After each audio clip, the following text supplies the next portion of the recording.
The missing 300 years of history, the phantom time hypothesis. Before we dive into one of history's strangest mysteries, don't forget to like and subscribe Yahweh Stories for more stories that challenge everything you thought you knew about the past. What if I told you that nearly 300 years of our history may never have happened at all? That's the claim behind the phantom time hypothesis, a theory proposed in 1991 by German historian Heribert Illig. According to Illig, the years between 614 AD and 911 AD were fabricated, inserted into the historical record by powerful rulers and church officials. If true, this would mean that Charlemagne, one of Europe's most celebrated emperors, never existed, and that we are actually living in the 1700s, not the 2000s. So how could anyone just invent centuries? Illig pointed to strange inconsistencies in medieval documents, architecture, and archaeology. For example, there's a lack of reliable evidence for major events supposedly happening in that period.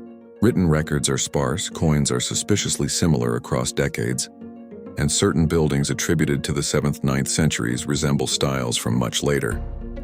Illig also argued that the Gregorian calendar reform of 1582 was based on a false assumption.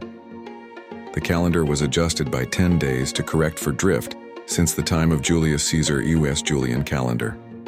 But by his calculation, if 1600 years had truly passed, the correction should have been more like 13 days. That missing 3 days, Illig claimed, corresponded to about 300 phantom years. Why would anyone do this?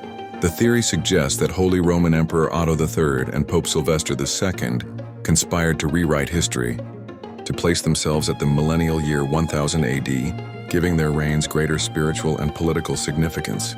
By creating Charlemagne as a glorious forefather, Otto could legitimize his claim to imperial power.